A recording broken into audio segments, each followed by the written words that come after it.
Muchas gracias. Les agradezco profundamente la invitación para compartir con ustedes algunas de las jurisprudencias de la Sala Constitucional en relación al tema de familia.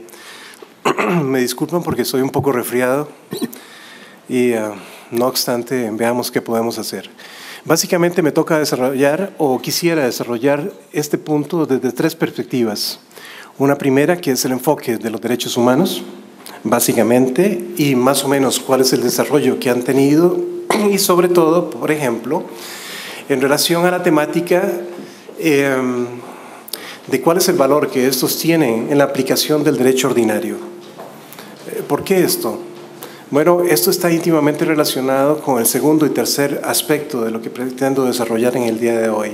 La jurisprudencia que ha establecido la Sala Constitucional en relación a la interpretación del Código de Familia y además, un tercer aspecto, los nuevos retos que se presentan de cara al derecho de familia frente a opciones que ni siquiera el legislador había pensado en un momento, pero que ya comienzan a haber fallos de la Corte Interamericana en relación a estos temas. Y veremos, por ejemplo, cuál es el criterio que tiene hasta el momento la Sala Constitucional. Y le digo hasta el momento porque es un tema increíblemente polémico desde todos los puntos de vista. Y si todo sale bien, espero que los podamos desarrollar dentro del tiempo que se nos han dado.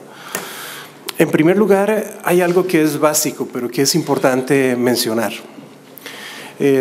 Casi todos nosotros conocemos perfectamente, por ejemplo, las diferentes etapas que ha pasado el derecho internacional de los derechos humanos. Su labor normativa, por ejemplo, se inicia con los derechos en una primera etapa, con la generación de tratados, desde la Carta de San Francisco de 1945, la Declaración Universal de los Derechos del Hombre de 1948, hasta la Declaración sobre el Derecho al Desarrollo de 1986. Esta primera etapa son etapas de codificaciones donde hay una especie de transición de lo que era el viejo derecho internacional público hacia algo que se denomina una nueva forma de derecho público de los derechos humanos. Hay una segunda etapa, por ejemplo, donde es absolutamente importante el cambio que está enmarcado dentro de la Declaración sobre el Derecho al Desarrollo del 86, pero que ya tiene su primera simiente en el 80. Esta primera etapa es fundamental desde mi punto de vista porque en esta se le va a reconocer a toda persona que es titular de estos derechos humanos. Esto es importantísimo porque nosotros solemos firmar instrumentos internacionales de derechos humanos, pero muchas veces tenemos algunas dudas de cuál es su aplicabilidad al ordenamiento interno. O sea, para ponerlo en términos más sencillos, si estos instrumentos internacionales de derechos humanos son normas jurídicas o no son normas jurídicas. La concepción clásica del viejo derecho internacional decía que estos instrumentos generalmente, por ejemplo, no eran obligatorios en el término que lo analiza la Corte Interamericana últimamente. Por eso la importancia, por ejemplo, de esta declaración del 80, y lo más importante es que los valores ya no están por encima del hombre, sino que existen para asegurar y mejorar la calidad de vida de estos.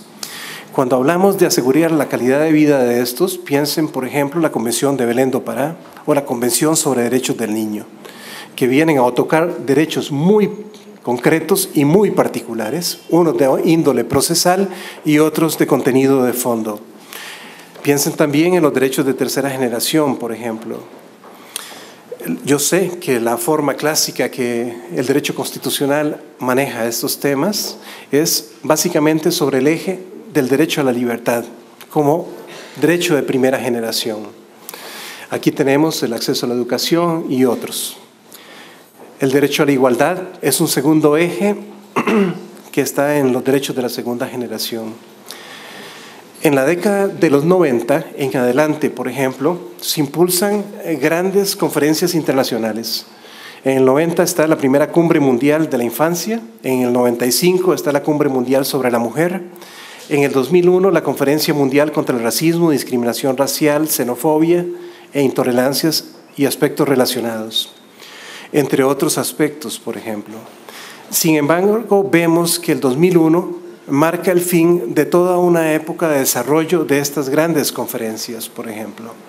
Los atentados terroristas del 11 de septiembre marcan un antes y un después en relación al desarrollo de estas conferencias. Es prácticamente un punto de inflexión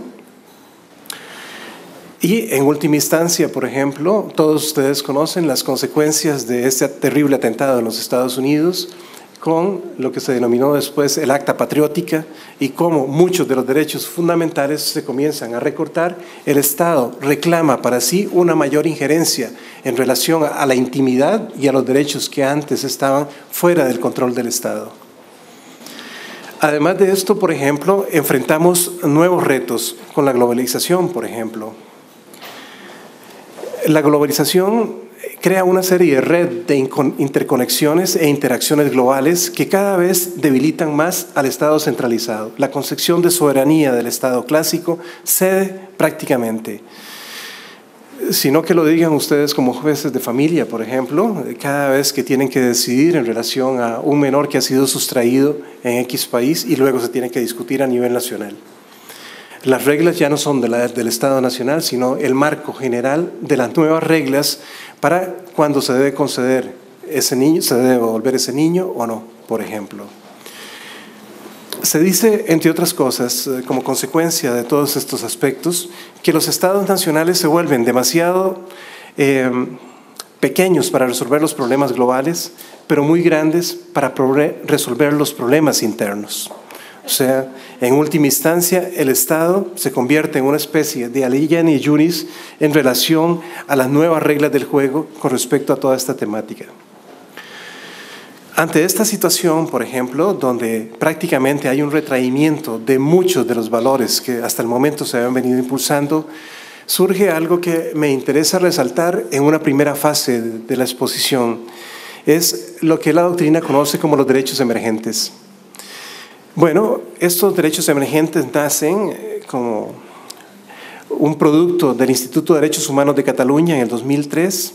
Este Instituto de Derechos Humanos promueve una reunión a nivel mundial en Cataluña donde asisten múltiples ONGs del mundo y múltiples universidades también.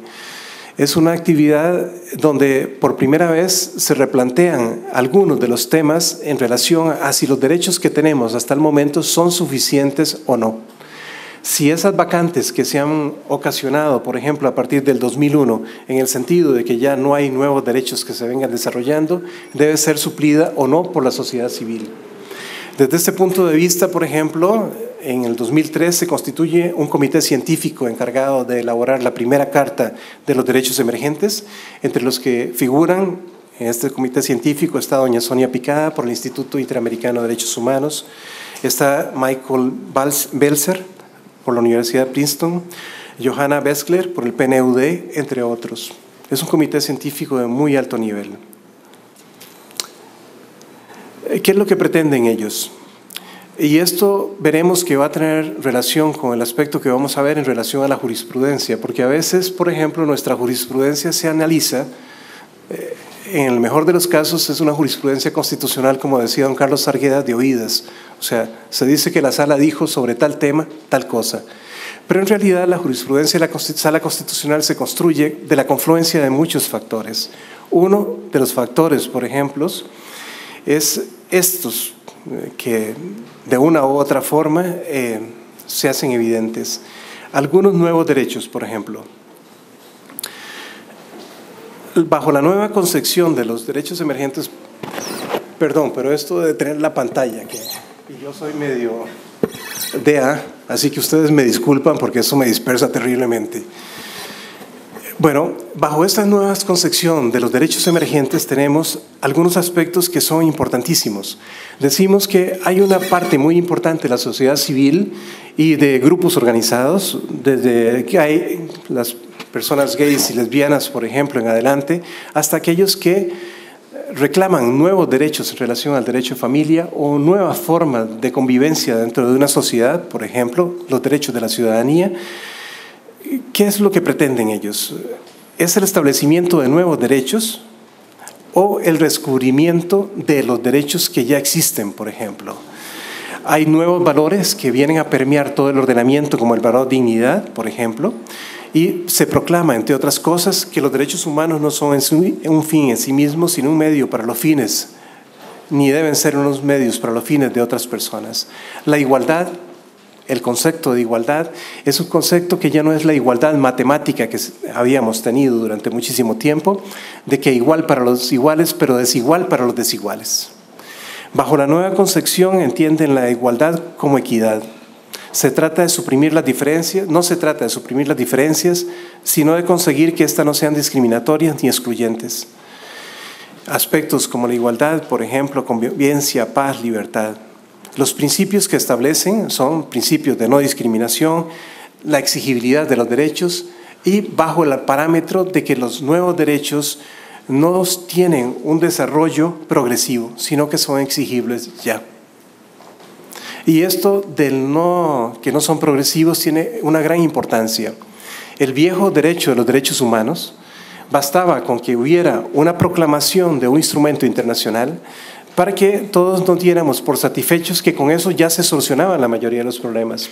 El problema es cuando llegaba la aplicación práctica frente a un caso concreto. Parece que había un acuerdo tácito entre los abogados y los jueces, en el sentido de que los abogados aducían los alegatos de legalidad y además aducían algunos alegatos donde citaban instrumentos internacionales de derechos humanos, y el juez en última instancia sabía que prácticamente lo único que tenía que resolver era la legalidad y también citar algunos instrumentos internacionales de derechos humanos, pero ustedes ven que hay un vacío enorme en cuanto a la efectividad de estos instrumentos internacionales en las resoluciones jurisdiccionales, o sea, no se aplican.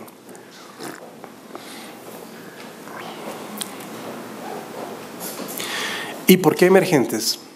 Bueno, ellos lo manejan desde una forma que a mí siempre me hizo gracia, en el sentido de que me pareció increíblemente interesante.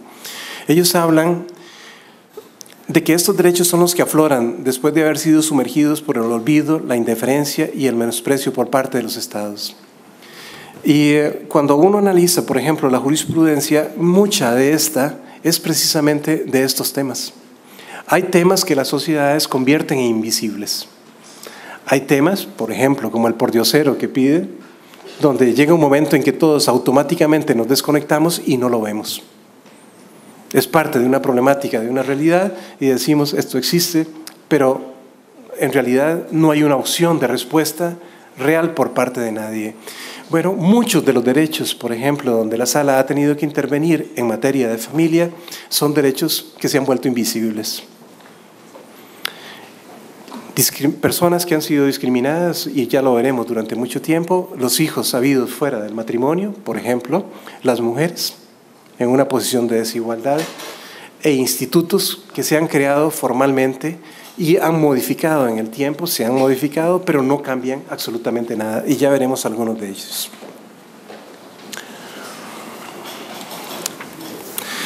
Veamos en relación a los hijos fuera de matrimonio. Si hay un tema que es un tema tabú en América Latina, por ejemplo, o es un tema que se ha invisibilizado, es este. La investigación de paternidad, por ejemplo, y los hijos que hay fuera de matrimonios, de acuerdo a las encuestas que estuvimos analizando, solo en este país un 52% de las personas son hijos fuera de matrimonio. Sin embargo, por ejemplo, esta situación ya en 1949, los constituyentes de la época trataron de encontrar una opción de solución. Vean las actas, por ejemplo, para aquellos que estén interesados, del diputado Arroyo o del diputado Baudry Solera. En estos casos, por ejemplo, sobre este tema, en las discusiones de la Asamblea Legislativa se decía: el hijo natural sobrelleva su condición con vergüenza, purgando largamente el delito de haber nacido, en virtud de un triple perjuicio: legal, social y religioso, ya que el hijo natural está en plena orfandad jurídica y condenado al ostracismo social. Esta es una cita de González Flores. Como consecuencia de esta lucha, por ejemplo, el resultado es el artículo 53 del Código de Familia. Toda persona tiene derecho a saber quiénes son sus padres. Esa es la proclama. Sin embargo, por ejemplo, si ustedes ven la normativa que rige o desarrolla este tema, la normativa de familia, y si buscan los antecedentes, verán, por ejemplo, que existe una especie de divorcio entre la Constitución y la ley. La Constitución dice muy claramente en este caso de que todo ciudadano, toda persona, todo muchacho, toda muchacha tiene derecho a saber quién es su padre. Sin embargo, la ley nos dice otra cosa. Los antecedentes sobre cómo se resolvía en este país, por ejemplo, el problema de los hijos fuera de matrimonio, los encontramos algunos de estos, y no les hago una cita más extensa para no aburrirlos, en 1886, por ejemplo, en el Código Civil. Vean el artículo 126, por ejemplo. Este artículo luego reformado por Ley 1443 en 1952. Y esta última reforma es la que sirve de base al artículo 95 del Código de Familia, por ejemplo.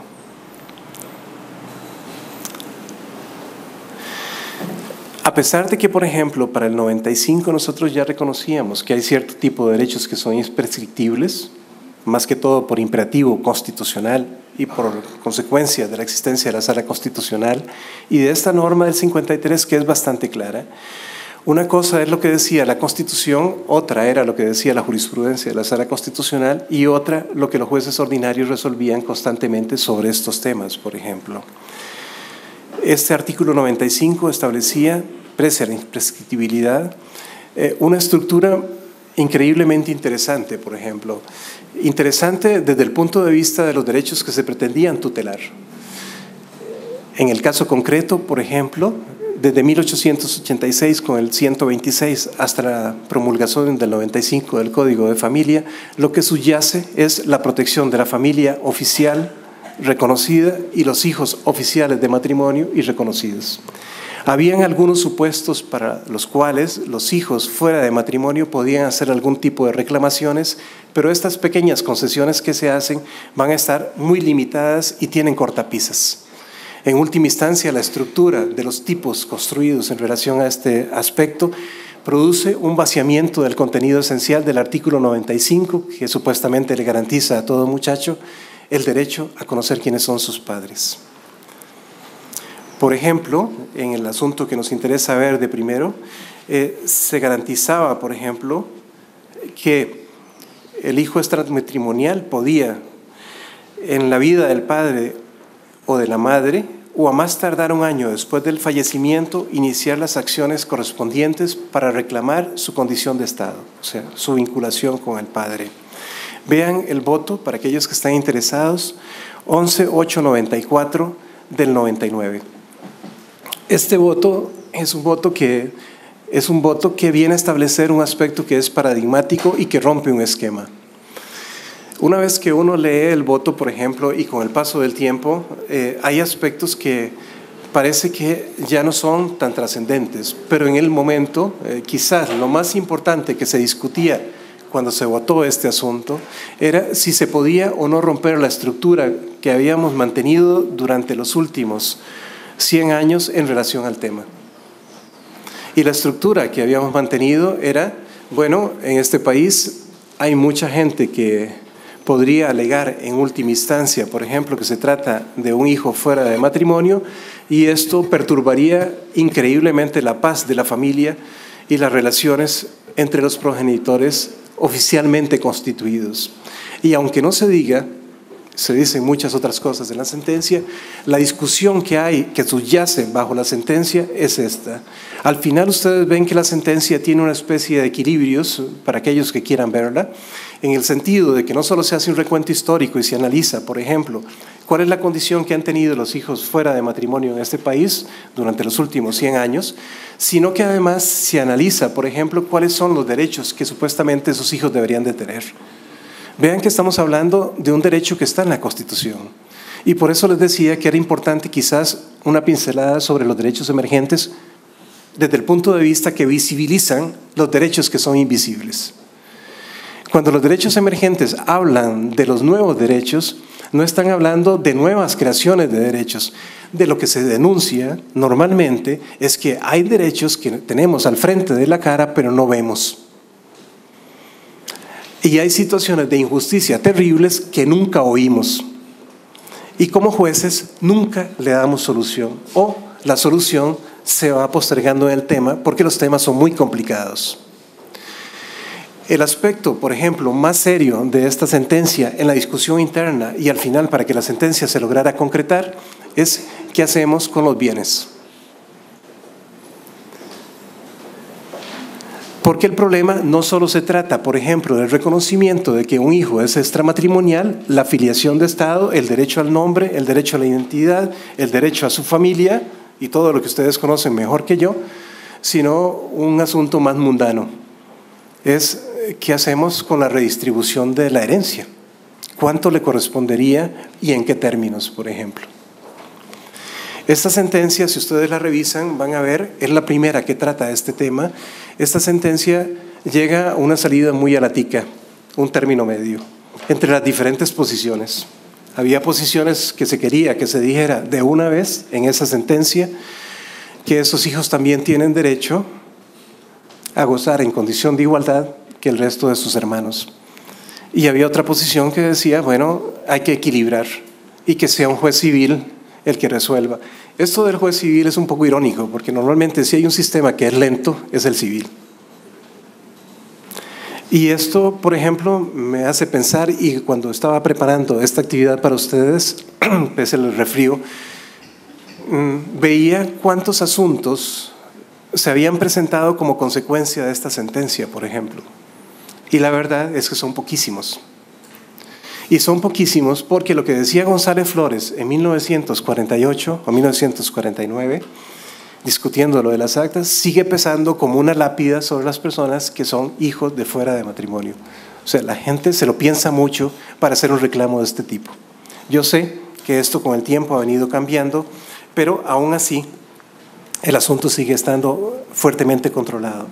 El otro aspecto que puede ser que les interese es la sentencia 65-74 del 94. Perdón que estoy empezando con las viejas, pero como querían una reconstrucción de un periodo, la 65-64-94 de 14-18 horas del 4 de noviembre del 94. Algunas, perdón, se las voy a ir citando porque no tendría tiempo en el plazo que tengo como para analizarlas con detalle. Esta sentencia es importante porque es la primera sentencia donde se establece algo que no debería discutirse, el derecho al nombre. El derecho que tiene una persona al nombre. O sea, algo que damos por sentado. O más bien, el derecho a no llevar el nombre que no tenemos que llevar.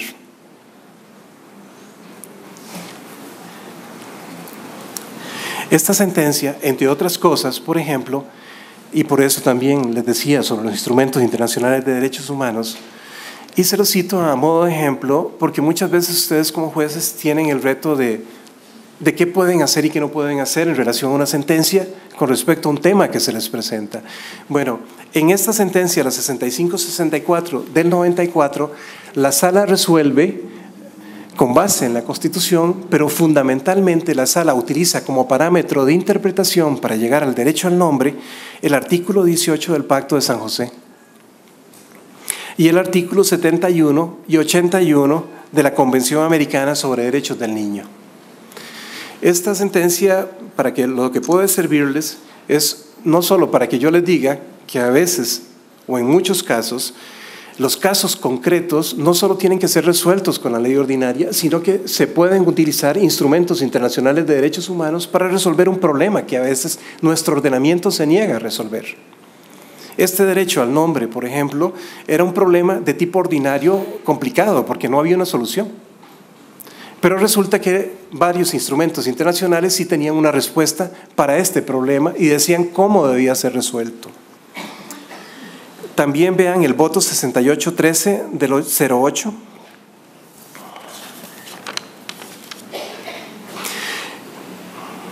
En este se cuestiona el artículo 73 y 86 del Código de Familia por una violación al principio de igualdad. Y dice el juez en su consulta, en ese momento que se establece un trato discriminatorio entre los jueces de matrimonio y los hijos extramatrimoniales. Recuerden que estas normas establecían el plazo de 1 año de caducidad para la investigación en materia de este tema y pese a que la persona tuviera posesión notoria de Estado. Esta fue, desde luego, declarada inconstitucional hace tiempo, el 86, párrafo 2. Vean el voto 11.158 del 7.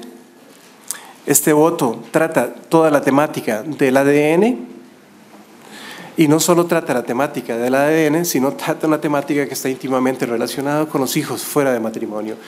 Ustedes recordarán, en este caso es un colega que llega ahí, tiene siempre dudas de si el hijo que se dice que es hijo de él es hijo.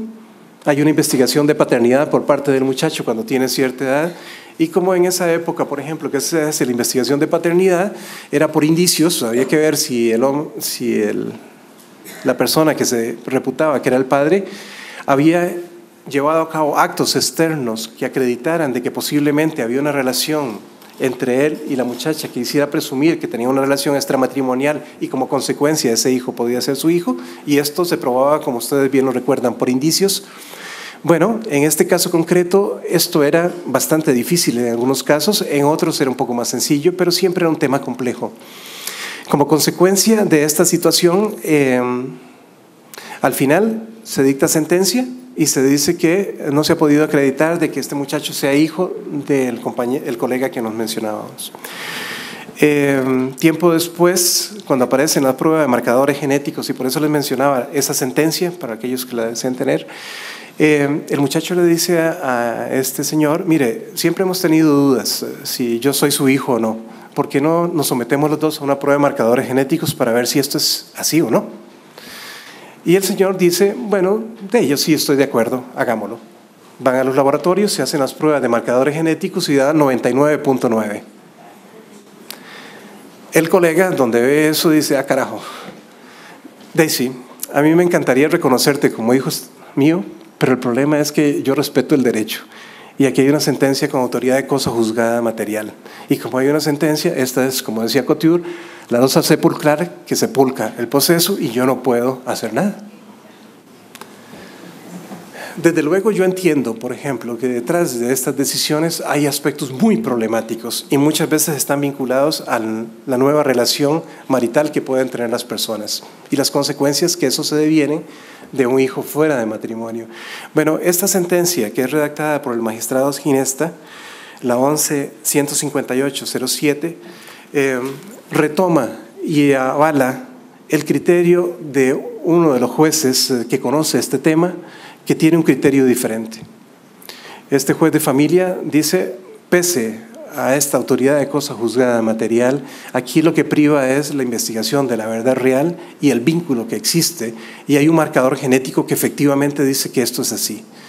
Esta discusión se da en la vía ordinaria y, como siempre, hay alguien que da la razón y otro que la quita.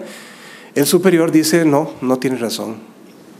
Aquí hay que respetar la autoridad de cosa juzgada. El asunto llega a la sala constitucional y la sala analiza el tema y le da una opción que a mí me hubiera gustado que fuera otra, pero en última instancia se soluciona el problema a través del Instituto de la Revisión como una opción alternativa y final. Para aquellos que quieran verlo, solo me parece que puede ser importante para ustedes en el sentido de que a veces cuando ustedes tienen una tesis y el superior les dice que no es así, en la de menos la tesis no está perdida del todo. El voto 348 del 94 es un voto que tiene que ver con marcadores genéticos en investigaciones de paternidad. El voto 21039 del 10. En este voto, por ejemplo, se establece por primera vez, aplicando las 100 reglas de Brasilia, la obligación que tiene la defensa pública de facilitarle un defensor público a un niño que desea hacer una investigación de paternidad, pero no cuenta con un abogado que lo asesore. La defensa pública se rehusó a nombrar un defensor público para este caso concreto porque no era dentro de los supuestos. Bueno, las 100 reglas de Brasilia toca 5 grandes temas de 5 grandes grupos de personas que están en condiciones de desigualdad. Personas con discapacidad, niños, mujeres, indígenas y otros. Y en estos casos, por ejemplo, las 100 reglas de Brasilia lo que hacen es garantizarle a todos estos grupos el acceso a la justicia. Y dice en los términos que debe hacer. Esto fue ratificado por Corte Plena y es de aplicación en principio obligatoria, salvo cuando llega el caso concreto. Y la defensa se rehusaba. Bueno, en esta sentencia, en la 21039 del 10, Se establece mediante este precedente la obligación que tiene la defensa pública de darle asesoría en estos casos. También pueden ver el voto, por ejemplo, 6401 del 11, referido a los gastos de embarazo, más allá de los 12 meses, o el voto 6703 del 13 en relación a lactancia, y cómo debe interpretarse la norma, por ejemplo, que establece para los partos múltiples, por ejemplo, cuánto es el tiempo que goza la madre para… Este es un caso, por ejemplo, se los cuento muy rápidamente, de CONAPE, donde una señora tiene un par de bebés y solicita que se le dé 2 horas de lactancia. Los jerarcas les dicen, nos hubiera encantado, pero la ley dice 1 hora. Bueno, en esto hay una interpretación, por ejemplo, de la sala, donde se analiza la protección especial de la madre, el niño y la familia, el interés superior del niño como un parámetro de interpretación, por ejemplo, y que no solo este interés superior del niño es un parámetro que debe ser aplicado no solo por los jueces, sino por las autoridades administrativas. Se reinterpreta el artículo 97 del Código de Trabajo, que ciertamente es 1 hora para cuando haya un niño. Pero en el caso de que haya varios niños, este aspecto que es base del 97 debe interpretarse en una forma ampliativa y dársele más tiempo a las madres para que puedan amamantar a sus hijos. Otro aspecto que me interesaba por lo menos dar una pincelada es aspectos de discriminación en relación a las mujeres. Vean la sentencia 2196 del 92. Esta viene a interpretar un decreto ejecutivo, el 18080 del 22 de marzo del 88.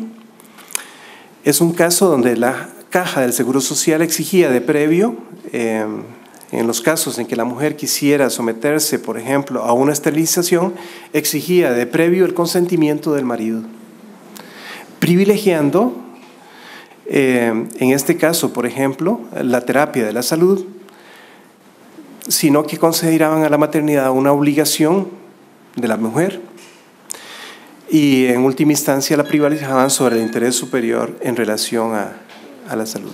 Lo cierto del caso es que en este caso la sala declara inconstitucional la interpretación que da la Caja en relación a esta norma y dice que en estos casos la mujer tiene la posibilidad de decidir por ella sola, no tiene que pedirle permiso a nadie. En el voto 2129 del 08, por ejemplo, se cuestiona el artículo 16, inciso 2 del Código de Familia. Es el caso de la mujer divorciada, por ejemplo, que tenía, una vez acordado el divorcio, tenía una prohibición para volverse a casar. Vean, cuando yo menciono estos casos o los leo, a mí me parece como de fábula, pero a veces hay que leerlos para poder entender, o sea, que este país es muy particular. Y a mí me parece tan particular, por ejemplo, porque en teoría, para este momento que estamos hablando del 2008. O sea, la Convención de Belén do Pará está aprobada hace años. Hay jurisprudencia de la sala abundante en relación a muchísimos temas. Y todavía nosotros en el 2008 estamos analizando si una mujer que se ha divorciado puede o no casarse. Y hay una prohibición que la obliga a no casarse por un periodo de 300 días, que es la regulación antigua del Código Civil. Y es una prohibición real. Y ahí está.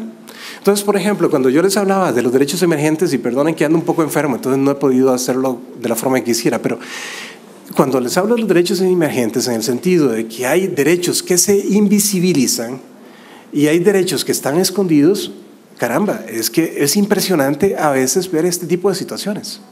Tiene que venir una sentencia de la Sala Constitucional para que diga que la mujer se puede casar después de divorciada igual que lo hace su marido. Pero bueno. En relación a la familia, de hecho, y perdonen porque yo sé que ya me está agarrando tarde, vean la sentencia 1155 del 94. Bueno, en el 94 todavía, pese a que ya se había declarado por parte de la sala hacía tiempo en relación a cuáles eran las implicaciones de la familia de hecho, nos llega una consulta de una juez penal donde se está investigando un hecho delictivo y hay una familia de hecho. Y la pregunta es si el artículo 36 de la Constitución se aplica para la familia de hecho dentro del proceso penal. O sea, la posibilidad que se le reconoce como facultad a la familia a la esposa o al esposo o a su conviviente o no, de declarar o no en contra de la persona que está conviviendo con él. Y en este caso se nos pregunta sobre los alcances del 227 del Código Procesal Penal. Bueno, nosotros en este caso repetimos lo que repite la Constitución y decimos, si se reconoció la familia de hecho, es para todos los efectos en todas las jurisdicciones, no solo para la jurisdicción penal. Vean la sentencia 3858 del 99. En esta se viene discutiendo que con la existencia del 244 del Código de Familia, al reconocerse la familia de hecho, se retrotraen los efectos patrimoniales del reconocimiento judicial de la unión de hecho al inicio de la unión. Y esto, nos dicen quien presenta la acción, es contrario al principio constitucional de retroactividad de la ley en perjuicio de los derechos adquiridos y situaciones jurídicas consolidadas. Esto es, en este caso concreto, la familia que era, este señor mantenía una relación matrimonial que nunca se había disuelto, pero a la vez tenía una situación de familia de hecho. Entonces, la preocupación de su esposa era que este reconocimiento de la familia de hecho iba a afectarla patrimonialmente. La sala, por ejemplo, al analizar este tema, por ejemplo, establece una serie de equilibrios de libertad de configuración, entre otras cosas. Uno, dice que es libertad de configuración del legislador, la forma en que se hace la norma, y dos, que la norma no es inconstitucional en el tanto y en el cuanto se establezcan equilibrios entre uno y otro. Esto no es nada diferente de lo que se viene haciendo en muchísimos otros casos, o no es diferente de lo que se hace, por ejemplo, a la hora de que una persona reclama lo que le corresponde como herencia, se establece un prorrateo entre todas las partes, equilibrado y equitativo. Vean la sentencia, por ejemplo, 7521 del 01, que se reconoce, por ejemplo, para la familia de hecho también el derecho a adoptar. Y estos tres temas de la familia de hecho me interesaba porque esto está íntimamente relacionado a los nuevos retos que enfrenta el Código de Familia. ¿Qué hacemos con las uniones gays? En caso de que se reconociera, por ejemplo, una situación equivalente, digamos. Hemos dicho que para la familia de hecho le reconocemos en materia penal el derecho de abstenerse de declarar. Hemos dicho, por ejemplo, que en relación a los efectos patrimoniales hemos reconocido derechos para la familia oficialmente constituida, pero también para la familia de hecho, y hemos dicho algo que puede ser muy polémico también, que le reconocemos el derecho a adoptar a la familia de hecho. Si ustedes quieren, ven las sentencias estas, pero esta es una discusión pendiente en relación a este otro tema, a las uniones, por ejemplo, del mismo sexo. ¿Cuál es el estado de la cuestión, por ejemplo? En este sentido, me gustaría solo mencionarles en el tiempo que tengo, y que yo creo que ya casi es nada, una sentencia, la 2012-0559.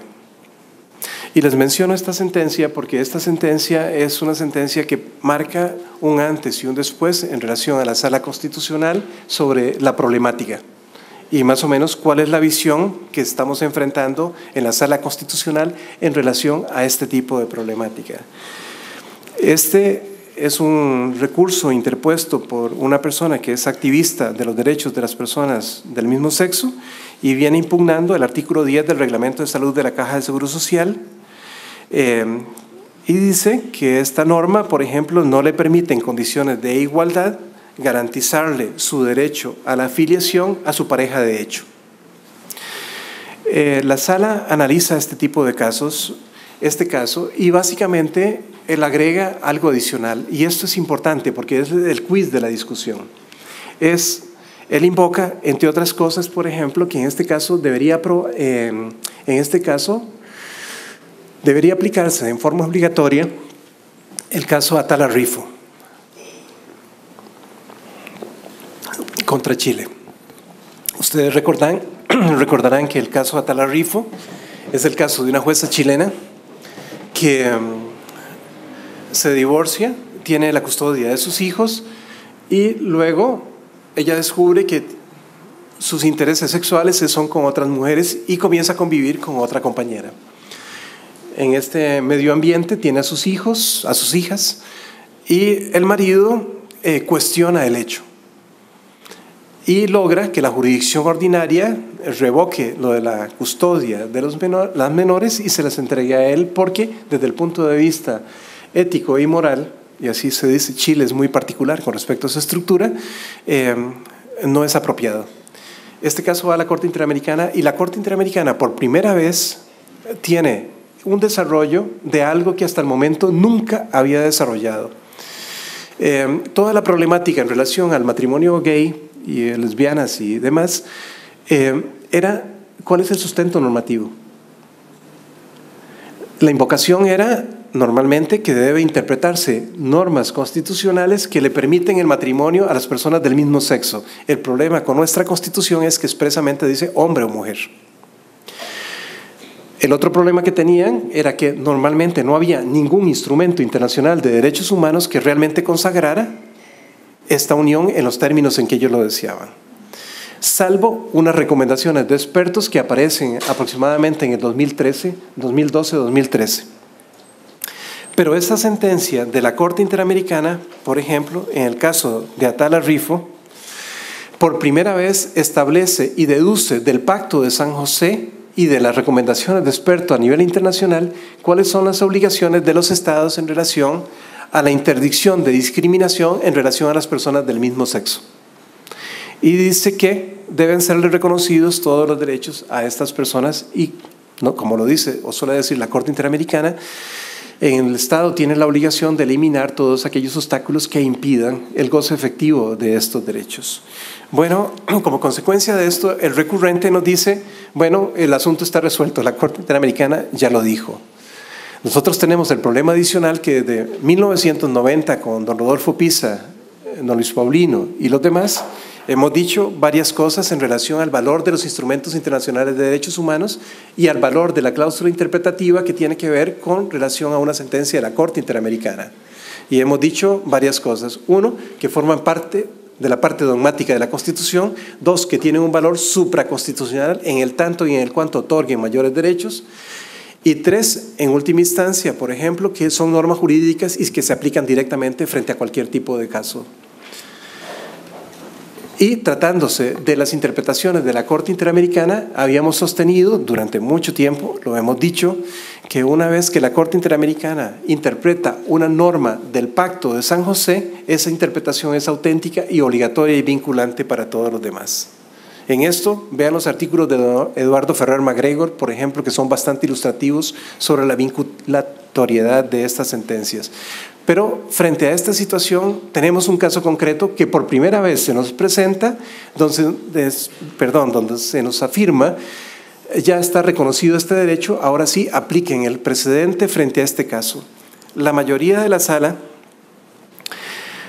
declara sin lugar el asunto y en el caso mío que yo venía votando con esta posición de la mayoría, en el sentido de que no se le podía reconocer el derecho y no se le podía reconocer porque no estaba en ningún instrumento internacional ni la Constitución lo garantizaba, cuando la Corte Interamericana se lo replantea, yo me lo tengo que replantear.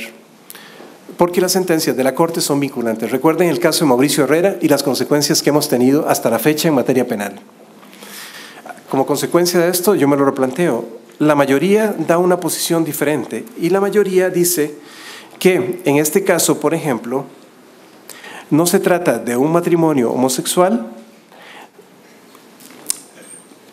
tampoco se trata de la seguridad sexual, por ejemplo, seguridad social sexual de este grupo, y que por consiguiente, por ejemplo, tampoco analizan la democratización de instituciones sociales ni los derechos reproductivos homosexuales. O sea, lo que la sala está diciendo en relación a esto es que son casos diferentes. El caso que se discutía en la Corte Interamericana de Derechos Humanos tenía que ver con una situación muy particular, diferente a la planteada en el caso concreto, que como no se trataba de los mismos casos, la misma situación, y en este caso no había sido parte del Estado de Costa Rica, no era vinculante lo que había dicho la Corte Interamericana de Derechos Humanos para el país. Hay un voto disidente en esta sentencia de Atala Rifo, que les recomiendo leer, porque es un voto importante. Es del juez Pérez. El juez Pérez analiza algo que es paradigmático porque es la primera vez que se plantea en una sentencia de la Corte Interamericana de Derechos Humanos, por ejemplo. Y el juez Pérez, por ejemplo, analiza para fundamentar su voto disidente un caso de la Unión Europea, el caso Schalks-Koffer versus Austria, del 24 de junio del 2010. Y este caso tiene que ver con otros casos como en Reino Unido, es un voto de 28.957 del 95 sobre matrimonio de personas del mismo sexo, y analiza algo que es importantísimo y que es la primera vez que se analiza en una sentencia de la Corte Interamericana de Derechos Humanos, que es el margen de apreciación. Esto es el margen de apreciación, para entendernos, en Europa, por ejemplo, la Corte Interamericana Europea de Derechos Humanos aplica un precepto siempre y cuando ese precepto sea unánime dentro del marco de la Unión Europea, o sea que todos resuelvan de la misma forma. Y una vez que analizan esta temática, ven que hay formas diferentes de resolver dentro de la misma Unión Europea el problema de las personas del mismo sexo. O sea, hay países que permiten el matrimonio, hay países que no lo permiten, hay países que ni siquiera lo contemplan y no lo quieren contemplar. Cuando esto ocurre, que hay respuestas diferentes para resolver el mismo tema jurídico, la Corte dice que en relación a estos temas hay un margen de apreciación que la Corte debe respetar. Esto es, la Corte no puede imponerle a los estados su propia concepción del mundo, ni jurídica ni humana. Y por consiguiente deja a los estados en libertad para resolver de la mejor forma su propia problemática. En el voto de mayoría, que es un voto increíblemente interesante por la discusión que se da, se analizan los antecedentes que hemos tenido en relación a esta problemática y se analiza no solo el margen de apreciación que debería respetarse, sino que la diferente forma en que los diferentes tribunales de América Latina resuelven la problemática de la vinculatoriedad de las sentencias de la Corte Interamericana para cuando ellos no han sido partes. Y en última instancia acogen la misma posición que tiene la Corte colombiana, en el sentido de que solamente aplican el precedente cuando es de un tercer estado, digamos, en aquellos casos que están en los mismos supuestos de hecho. Y esto tiene también su carga positiva, por ejemplo. ¿Y por qué tiene su carga positiva? Bueno, porque en última instancia, cuando la Corte Interamericana se pronuncia en relación a un hecho, lo que está estableciendo es una especie de stare decisis, al modo de la Corte norteamericana. Esto es, que va a decir cuando los precedentes son vinculantes y obligatorios. En relación al stare decisis en la doctrina norteamericana, hay una gran discusión sobre dos corrientes. Una que representa un autor que se llama Goldhart y el otro que se llama Oliphant.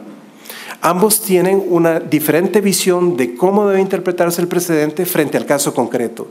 En Goldhart, dice que básicamente lo que debe aplicarse es que lo relevante son los hechos que deben ser idénticos frente al caso que se presenta. El otro es la ratio decidendi, o sea, el contenido esencial que se resolvió a la hora que se trató el caso. Y en este caso, por ejemplo, la Corte no ha terminado de definir esto y la posición de minoría dice, bueno, en relación a este tema, es un tema que mientras la Corte tampoco defina, nosotros, en el cuanto no hemos sido parte en el proceso, no nos vincula. Muchísimas gracias. Que tengan un buen día.